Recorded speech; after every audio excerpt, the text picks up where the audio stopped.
అందరికీ నమస్కారం. చిట్టి టాక్స్ అండ్ వ్లాగ్స్కి స్వాగతం. ఈరోజు మన వీడియోలో 2 రోజులు తిరుమల ఆ ఏడుకొండల స్వామివారి యాత్రను ఎలా మనం పూర్తి చేసుకోవాలో ఈ వీడియోలో చూద్దామండి. తిరుపతి చేరుకున్న తర్వాత 2 రోజులు తిరుమల యాత్ర అన్నమాట. ఆన్లైన్లో దర్శనం టికెట్స్ దొరికిన వారికి ఈ టూర్ ప్లాన్ అండి. మన నెక్స్ట్ వీడియోలో ఆన్లైన్లో టికెట్స్ దొరికిన వారికి 2 డేస్ దర్శనం ప్లాన్ ఎలా చేసుకోవాలో చెప్పుకుందాం. ఈరోజైతే మనం ఆన్లైన్లో దర్శనం టికెట్స్ దొరికిన వారికి ఎలా దర్శనం చేసుకోవాలి, ముఖ్యమైన ప్రదేశాలు ఎలా ప్లాన్ చేసుకోవాలి అనేది మనం ఈ వీడియోలో చూద్దాం. ముందుగా మనం తిరుపతి నుండి తిరుమల చేరుకోవాలంటే మనకి 3 మార్గాలు ఉన్నాయండి. అలిపిరి మెట్టు మార్గం, శ్రీవారి మెట్టు మార్గం, అలాగే రోడ్డు మార్గం, ఇలా 3 మార్గాలు ఉన్నాయి. అందులో అలిపిరి మెట్టు మార్గం 12 కిలోమీటర్లండి, 3550 మెట్లు ఉంటాయి.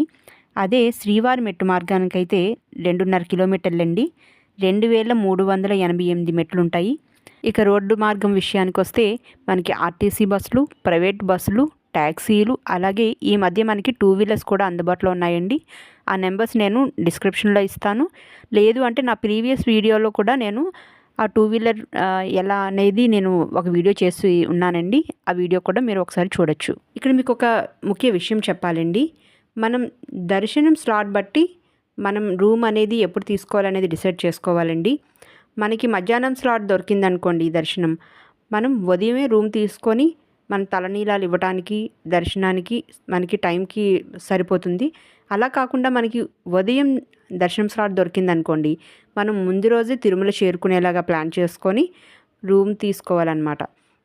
అలా అయితేనే మనకి ఈ దర్శనాలు కానీ అన్నీ కూడా సాఫీగా జరుగుతాయి. మనం ఫ్యామిలీతో వెళ్ళినప్పుడు ఇబ్బంది పడకుండా ఉంటామన్నమాట. తిరుమల చేరుకున్నాక ముందుగా మనం చేయవలసింది తిరుమలలో రూమ్ తీసుకోవాలి.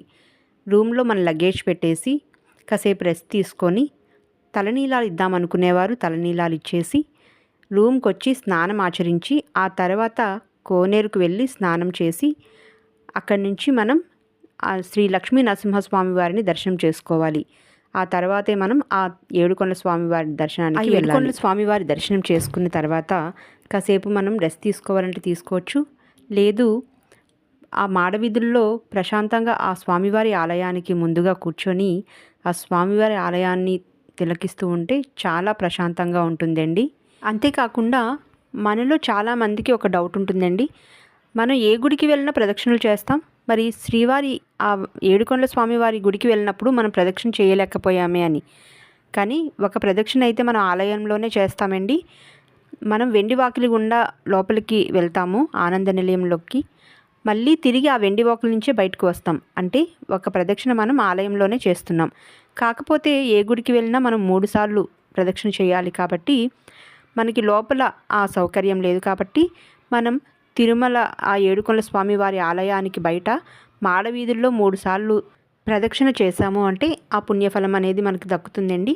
అంతేకాకుండా మాడవీధుల్లో కొన్ని ముఖ్యమైన ఆలయాలు కూడా ఉన్నాయండి. ఆ దేవతామూర్తులను దర్శనం చేసుకొని ఆ పుణ్యఫలం కూడా మనం పొందవచ్చు. తిరుమల ఆ ఏడుకొండల స్వామివారి నడయాడిన ఆ పుణ్యక్షేత్రంలో ముందుగా మనం చెప్పుకోవాల్సింది గొల్ల మండపం. వీడియోలో కనిపిస్తుంది కదండి, ఇదే గొల్ల మండపం.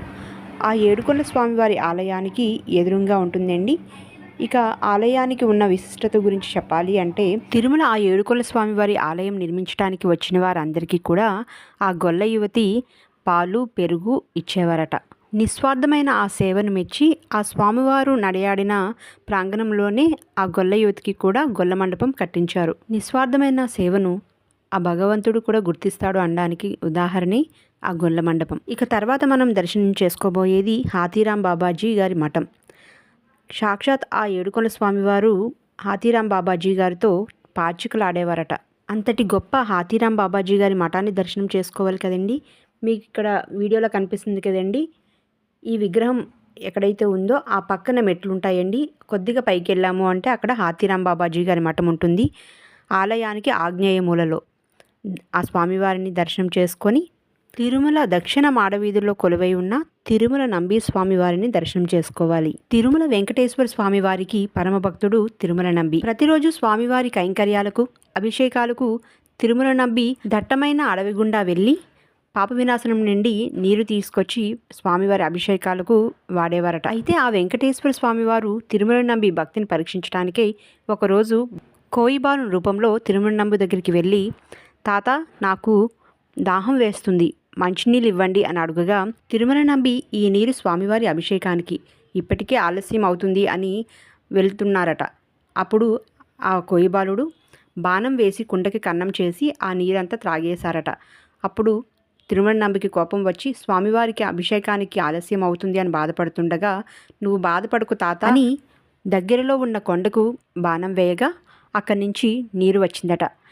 తాత నువ్వు ఇక నుంచి పాప వినాశనం వరకు వెళ్ళనవసరం లేదు, ఆకాశగంగ నుండి వచ్చిన ఈ దారును నువ్వు స్వామివారి కైంకర్యాలకై ఉపయోగించవచ్చు అని చెప్పి స్వామివారు అంతర్ధానమయ్యారు. సాక్షాత్ ఆ ఏడుకొండల స్వామివారే తాత అని బంధుత్వం కలుపుకున్నారు తిరుమల నంబి స్వామివారితో. కావున ఆ ఆలయాన్ని కూడా మనం తప్పకుండా దర్శనం చేసుకోవాలి. ఆ తర్వాత ఉత్తర మాడవీధుల్లో అహోబిలం నరసింహస్వామి వారి ఆలయం కూడా ఉంటుంది, దర్శనం చేసుకోండి. అలా మనం కొద్దిగా ముందుకు వచ్చాము అంటే ఆ స్వామివారి కోనేరు ఉంటుంది, ఆ పక్కనే వరాహస్వామివారి ఆలయం కూడా ఉంటుంది. పురాణ కాలంలో శేషాచల కొండలు వరాహస్వామివారి నివాసమట. అయితే వెంకటేశ్వర స్వామివారు ఒకరోజు వరాహస్వామివారి దగ్గరికి వచ్చి, విగ్రహ రూపంలో నీ ఇక్కడ కొలువు ఉందాం అనుకుంటున్నాను అని చెప్పి అడుగగా వరాహస్వామివారు అనుమతినిచ్చారట. అందుకు కృతజ్ఞతుడై వెంకటేశ్వర స్వామివారు, నేను విగ్రహ రూపంలో కొలువుంటాను, నీవు క్షేత్రాధిపతివై కొలువు ఉండాలి అని చెప్పి శాసనపత్రం రాసి వరాహస్వామివారికి ఇచ్చారట. ఆ శాసనంలో ఏముంది అంటే, ఏ భక్తుడైతే వరాహస్వామివారి దర్శనం అనంతరం వెంకటేశ్వర స్వామివారిని దర్శనం చేసుకుంటారో వారి కోరికలు తక్షణం నెరవేరుతాయి అని చెప్పేసి ఆ శాసనంలో ఉందట. అందుచేతనే వరాహస్వామివారి దర్శనం అనంతరమే ఏడుకొండల స్వామివారిని దర్శనం చేసుకోవాలి. వరాహస్వామివారి దర్శనం అనంతరం ఈశాన్య మూలలో హాయగ్రీవ స్వామివారి ఆలయం ఉంటుంది. హాయగ్రీవ స్వామివారు సాక్షాత్ లక్ష్మీదేవికి సరస్వతీదేవికే గురువుగారంట. మనలో చాలామంది భక్తులు తమ పిల్లల్ని హాయగ్రీవ స్వామివారి దర్శనానికి తీసుకువెళ్తూ ఉంటారు. చాలామంది అక్షభ్యాసం కూడా చేయిస్తూ ఉంటారు. తెలివికి బుద్ధికి హాయగ్రీవ స్వామివారిని కొలుస్తూ ఉంటారు. హాయగ్రీవ స్వామివారి దర్శనం అనంతరం మనం ఇప్పుడు బేడి ఆంజనేయ స్వామివారి ఆలయానికి వెళ్ళాలి. ఆలయానికి ఎదురుగా మనం హారతి అవి వెలిగిస్తాం కదండి, అక్కడే బేడి ఆంజనేయ స్వామివారు ఆలయం కూడా ఉంటుంది. బేడి ఆంజనేయ స్వామివారిని కూడా మనం దర్శనం చేసుకుందాం. మొదటి రోజు మనం ఆ ఏడుకొండల స్వామివారి దర్శనంతో పాటుగా మాడవీధుల్లో ఉన్న ఆలయాల దర్శనం కూడా పూర్తి చేసుకున్నాం కదండి. ఆ రోజుకి అలా రెస్ట్ తీసుకొని ఇక తర్వాత రోజు శ్రీవారి పాదాలు, శిలాతోరణం, చక్రతీర్థం, పాప వినాశనం, ఆకాశగంగ, వేణుగోపాల స్వామి వారి సన్నిధి, హాతీరాం బాబా వారి సమాధి, జపాలి దర్శనం చేసుకోవాలి. ఈ 8 పుణ్యక్షేత్రాలు దర్శనం చేసుకోవటానికి బస్ ఛార్జ్ అయితే 130 రూపాయలు ఛార్జ్ చేస్తారండి.